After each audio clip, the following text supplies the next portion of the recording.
నమస్కారం. మొన్న సాయికృష్ణ తల్లిని చూసి ఎందుకురా పాపం ఇవి ఈ రకంగా ఇబ్బంది పెడుతున్నారు, బాధ పెడుతున్నారు, పాపం రా అని చెప్పేసి అనిపించింది. ఈరోజు మరి ఆమె కోపంలో అందా, ఫ్రస్ట్రేషన్ అందా, కొడుకు మీద ప్రేమతో నాకు తెలియట్లే. అమ్మ ఎవరో చిన్నపిల్ల మమ్మల్ని మీ కూడా రేపు చేయడం అంటే చిన్నపిల్ల రేపు చేశాడా? ఎవరు ఈ రోజులో రేపు చేయకుండా ఉంటున్నారు? ఎవరు ఈరోజు నీతిమంతులు ఎవరున్నారు చెప్పండి చూపండి అని అంటుంది. ఫీజులు ఎగిరిపోయినా నాకైతే. అంటే వాళ్ళ కొడుకుని సపోర్ట్ చేస్తుంది ఏ రకంగా? మొగోళ్ళంతా తింతే ఉన్నారు. ఈ కాలంలో పిల్లలు ఎవరున్నారు కుదురుగా? ఆడలు అలాగ ఉన్నారు, మొగోళ్ళు అలాగ ఉన్నారు అంటుంది.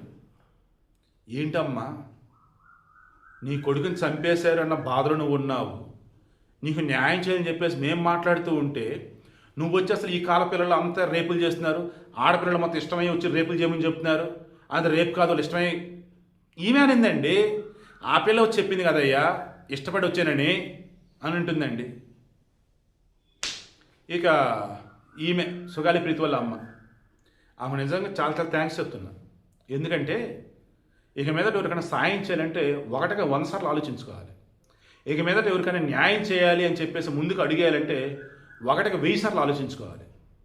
పవన్ కళ్యాణ్ మీద ఆమె కేసు పెడతానని చెప్పేసి వచ్చింది కదా, పవన్ కళ్యాణ్ మీద గత కొద్ది రోజులు నిందలేస్తుంది కదా, అసలు నిజంగా పవన్ కళ్యాణ్ ఇంకేం చేయలేదా? అండ్ పవన్ కళ్యాణ్ గతంలో అసలు ఇంకేం చేయడం క్రాస్ చెక్ చేస్తుంటే పవన్ కళ్యాణ్ గురించి ఈమె పొగుడుతం కావచ్చు, తన కూతురు కేసుకి ఆల్మోస్ట్ మరుగున పడితే పైకి తీసుకొని వచ్చి ఈరోజు ఆ కుటుంబానికి పరిహారం వచ్చేలా చేసింది పవన్ కళ్యాణ్ అని, ఆ కుటుంబానికి ఓ రకంగా దేవుళ్ళ వచ్చి పవన్ కళ్యాణ్ ఆదుకున్నాడని పవన్ కళ్యాణ్ దేవుడిని చేసింది ఈమె.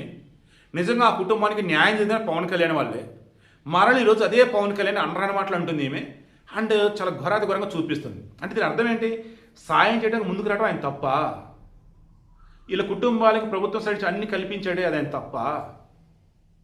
ఎవరి ట్రాప్లో పడి ఈ రకంగా మాట్లాడుతుంటే నాకు తెలియదు, కానీ నేనైతే బాగా డిసైడ్ అయిపోయాను. ఇక మీదట ఎవరికైనా ఏదైనా ఒక సలహా ఇవ్వాలన్నా, ఎవరి కోసం ఏదైనా ఒక పని చేయాలన్నా నేనైతే మాత్రం 100 సార్లు కాదు 1000 సార్లు ఆలోచిస్తాను. లేదా ఫస్టే చెప్తాను ఇది నా వల్ల కాదండి, నాకు సంబంధం లేదని, నాకు వద్దని చెప్పేస్తాను. నిజంగా ఈ రోజులలో సాయం చేయటం అంటే అదొక పాపం అన్నట్టు అయిపోయింది. ఈ విషయంలో నిజంగా పవన్ కళ్యాణ్ అతి పెద్ద పాపమే చేశాడు. కనీసం ముందుగా కూడా ఆలోచించకుండా లేదు ఆ చనిపోయిన బిడ్డ ఆత్మకు శాంతి చేకూరాలి, వాళ్ళ అమ్మ నాన్నకి పరిహారం అందాలి, వాళ్ళు బాగుండాలని కోరుకున్నట్టు చూసారా? నిజంగా అది ఆయన చేసిన పెద్ద తప్పు. సో మొత్తం చెప్పాను కదా, నాకైతే అనిపిస్తుంది పవన్ కళ్యాణ్ మీద కేసు పెట్టారు, తీసుకున్నారట ఆల్రెడీ. అండ్ ఇప్పుడు సాయం చేద్దాం అనుకున్న వాళ్ళు ఎవరైతే అంతా ఆలోచిస్తూ ఉన్నారు. దీనికి కారణం ఎవరు? పవన్ కళ్యాణ్. పవన్ కళ్యాణ్ అతి మంచితం కాబట్టి ముందు పవన్ కళ్యాణ్ అరెస్ట్ చేయాలి.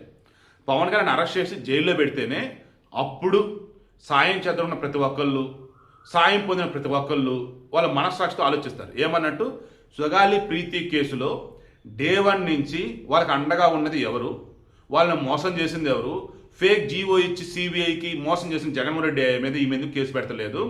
అండ్ జగన్మోహన్ రెడ్డి గవర్నమెంట్ రాగానే సాక్షులు మొత్తం తారుమారు చేస్తే అతని మీద ఎందుకు ఈమె కేసు పెడతలేదు? అతని మీద కేసు పెడితే ఆ గవర్నమెంట్ మీద కేసు పెడితే ఇప్పుడు కూటమి గవర్నమెంట్ న్యాయం చేసింది కదా, అట్లాంటిది ఈమె వచ్చేసి అది కాకుండా సాయం చేసిన పవన్ కళ్యాణ్ మీద కేసు పెడుతుందంటే సుగాలి ప్రీతి కేసు ఈమె డైల్యూట్ చేస్తుందా, కామాలని ఈమె డైవర్ట్ చేస్తుందా అన్న అనుమానం ఇప్పుడు చాలా మందికి వస్తున్నాయి. ఇవన్నీ కూడా పటాపంచడం అంటే ముందు పవన్ కళ్యాణ్ అరెస్ట్ చేయాలి. మీరేమంటారు? పవన్ కళ్యాణ్ అరెస్ట్ చేయాలా లేదా? అంత అతి మంచితనం ఉన్నప్పుడు అరెస్ట్ చేయాలా లేదా? కింద కామెంట్లో చెప్పండి. నా కుదురు ఇంతమంది లక్షల జనాల్లో గుండెల్లో కూడు కట్టుకున్నట్టు చేస్తున్నందుకు అన్నా మీకు వందనాలన్నా. మీకు చెప్పినట్లే ప్రతి ఒక్కరికి నా సమస్యను ఇట్లనే కుంటుకుంటూ పోయి చెప్పినాను. నా ప్రీతి తరపున మీకు నేను చాలా రుణపడి ఉంటానన్నా. మీ అబ్బాయి ఏదో ఒక 14 సంవత్సరాల అమ్మాయిని ఇవన్నీ ఎందుకయ్యా ఇలాంటి మాటలు? చచ్చిపోయి ఎక్కడో ఉన్నాడు మీద అమ్మాయి కూడా చెప్పిందిగా మొన్న. అమ్మాయి కూడా ఎవడయ్యా రేపు చేయింది? ఎవడయ్యా అంత మంచోడు? ఎవడు? అమ్మాయి చెప్పింది రేపు చేస్తే ఊరుకుంటానికి బయట ఇళ్ళు కోర్టులో. నేను ఎన్ని పోరాటాలు చేశాను కానీ ఈ 3 సంవత్సరాల్లో సుగాలి ప్రీతిని కర్నూలు వరకు కూడా పరిచయం చేయలేకపోయాను. కానీ అన్నకి ఎప్పుడైతే చెప్పానో సుగాలి ప్రీతి గురించి, నా కూతురు ఇంతమంది లక్షల జనాల్లో గుండెల్లో గూడు కట్టుకున్నట్టు చేసినందుకు అన్నా మీకు వందనాలన్నా. పండ్లున్న చెట్టుగా రాళ్ళు పడతాను. ఎవరైతే చేయూతనిస్తారో, ఎవరైతే ఆదరిస్తారో వాళ్ళని తిడితే ఎట్లా? అసలు ఈరోజు సుగాలి ప్రీతి అనే కేసు ఇలా ఎక్కడి నుంచి బయటకు వచ్చింది చెప్పండి? నాకే సరదానా 2 లక్షల మంది జనం మధ్యలో నడుచుకుంటా వెళ్ళి ఆ సమస్యను హైలైట్ చేసి వాళ్ళు సిబిఐకి ఇచ్చారు. సిబిఐకి ఇస్తే మన ఇంటర్నల్ పేపర్ వరకు మనకి ఎలా తెలుస్తుంది?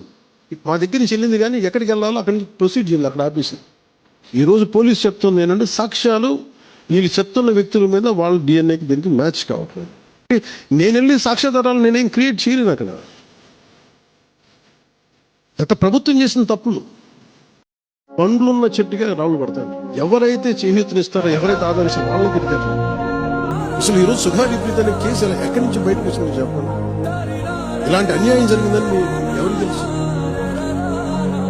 ఈ రోజున గత ప్రభుత్వం 2019, 2024లో ప్రభుత్వం మీద, అప్పుడు ముఖ్యమంత్రి మీద మాట్లాడటానికి అసలు ఎవరికైనా ధైర్యం ఉందా? ముఖ్యమంత్రిని అరెస్ట్ ఒక మాజీ ముఖ్యమంత్రిని ఆ టైంలో అరెస్ట్ చేస్తే రావడానికి ఎవరు రోడ్డు లేదు. అలాంటి పరిస్థితుల్లో ఓడిపోయి 2 చోట్ల ఓడిపోయి ఉన్న ఒక ఎమ్మెల్యే వాళ్ళ పార్టీకి వెళ్ళిపోతే ఏ మానసిక స్థైర్యం, ఏ ధైర్యం, ఏది ఉంటుంది చెప్పండి ఎవరికైనా? మరి అలాంటి సమయంలో నేను ఒక తల్లి పట్ల వేదన తీసుకున్నాను.